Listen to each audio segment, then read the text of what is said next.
Binecuvântat este Dumnezeul nostru, totdeauna. With such an attitude, a view both of the world, the good things in the world and the bad things in the world, it is possible for us to have and to live an orthodox worldview. That is, an orthodox view on the whole of life, not just on narrow church subjects. There exists a false opinion, which unfortunately is all too widespread today, that it is enough to have an orthodoxy that is limited to the church building and formal orthodox activities, such as praying at certain times or making the sign of the cross.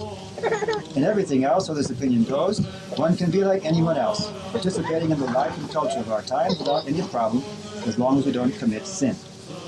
Anyone who has come to realize how deep orthodoxy is and how full is the commitment which is required of the serious Orthodox Christian, and likewise what totalitarian demands the contemporary world is making on us, will easily see how wrong this opinion is.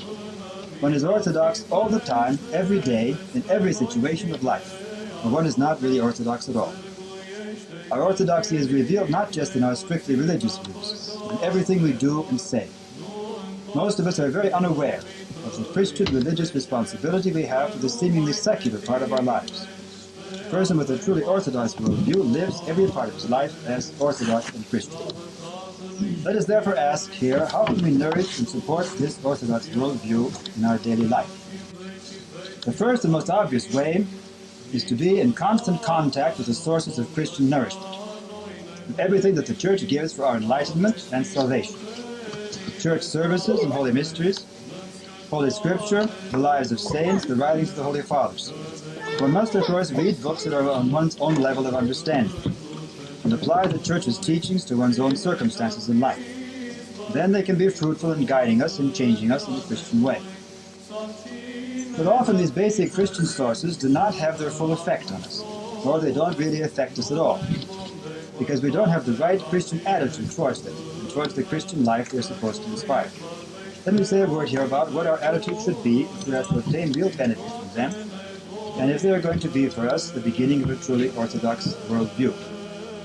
First of all, Christian spiritual food, by its very nature, is something which is living and nourishing. If our attitude towards it is only academic and bookish, we will fail to get the benefit it is meant to give. Therefore, if we read Orthodox books, or are interested in orthodoxy only to gain information, or to show off our knowledge to others, we are missing the point. If we learn of the commandments of God and the laws of His Church, merely so we can be correct and judge the incorrectness of others, we are missing the point. These things must not merely affect our ideas, they must directly touch our lives and change them.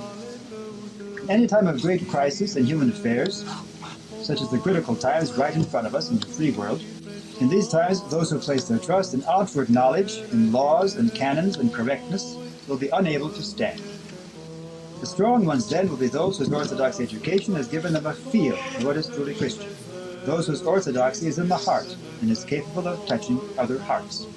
Nothing is more tragic than to see someone who is raised in orthodoxy, has a certain idea of the catechism, has read some lives of saints, has a general outline of what orthodoxy stands for, understands some of the services, and then is totally unaware of what is going on around him.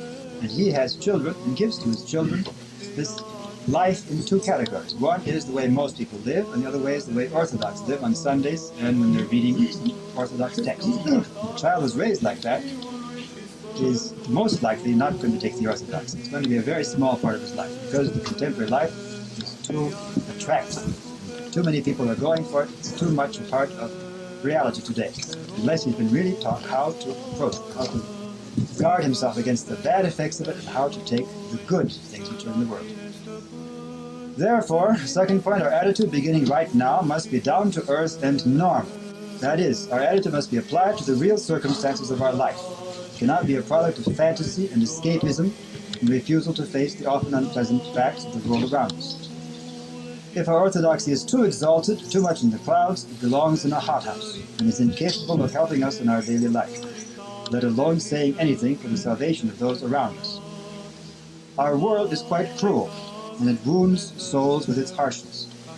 And we have to respond first of all with down-to-earth Christian love and understanding, leaving accounts of hesychasm and advanced forms of prayer to those capable of receiving them.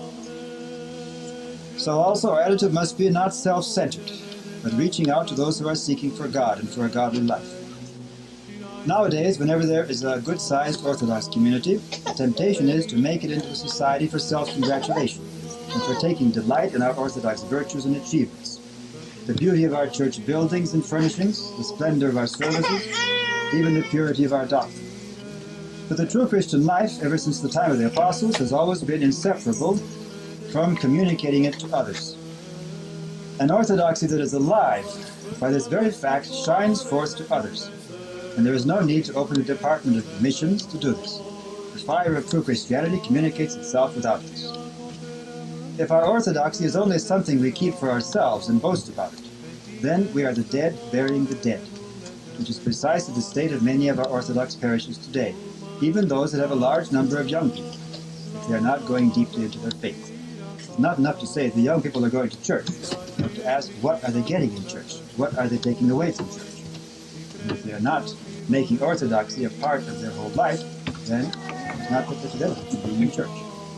Likewise, another point, our orthodoxy must be loving and forgiving. There's a kind of hardness which has crept into Orthodox life today.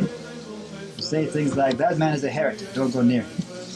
Or that one is Orthodox, supposedly, but you can't really be sure.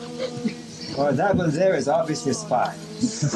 No one will deny that the church is surrounded by enemies today, or that there are some who stoop to taking advantage of our trust and confidence. But this is the way it has been since the time of the apostles, and the Christian life has always been something of a risk in this practical way. But even if we are sometimes taken advantage of, in fact, of course, we have to show some caution, so we aren't simply done in completely. But still, we cannot give up our basic attitude of love and trust, because without that, we lose one of the very foundations of our Christian life. The world, which has no Christ, has to be mistrustful and cold, but Christians, on the contrary, have to be loving and open, or else we will lose the salt of Christ within us and become just like the world, good for nothing but to be cast out and trodden underfoot. So a little humility in looking at ourselves would help us to be more generous and forgiving of the faults of others. We love often to judge others for the strangeness of their behavior. Often we call them cuckoos, or, a particular phrase used nowadays, crazy converts. It is of course true that we should beware of really unbalanced people who can do great harm in the church. But one should ask the question, what serious Orthodox Christian today is not a little crazy? We don't fit in with the ways of the world. If we do, in today's world, which has become so weird, we aren't serious Christians. A true Christian today cannot be at home in the world. He cannot help but feel himself and be regarded by others as a little crazy. Finally, our Christian attitude must be what, for want of a better word, innocent. Today the world places a high value on sophistication, on being worldly wise, on being a professional. Orthodoxy places no value on these qualities. They kill the Christian soul. And yet these qualities constantly creep into the church and into our lives. How often one hears enthusiastic converts, especially, express their desire of going to the great Orthodox centers, the cathedrals and monasteries where sometimes thousands of the faithful come together. Everywhere the talk is of church matters, and one can feel how important Orthodoxy is after all. That is, Orthodoxy is a small drop in the bucket when you look at the whole of society, but in these great cathedrals and monasteries, there's so many people that seems as though it's a really important thing. It makes us feel important. And how often one sees these same people in a pitiful state after they have indulged their desires, returning from these great Orthodox centers, sour and dissatisfied, filled with worldly church gossip and criticism, anxious above all to be correct and proper and worldly wise about church politics. In a word, they have lost their innocence, their unworldliness, being led astray by their fascination with the worldly side of the church's life. In various forms, this is the temptation to everyone today in the church, and we must fight it by not allowing ourselves to overvalue the externals of the church, but always returning to the one thing needed, Christ and the salvation of our souls from this wicked generation. We do not need to be ignorant of what goes on in the world and in the church. In fact, for our own self-defense, we have to know something of this.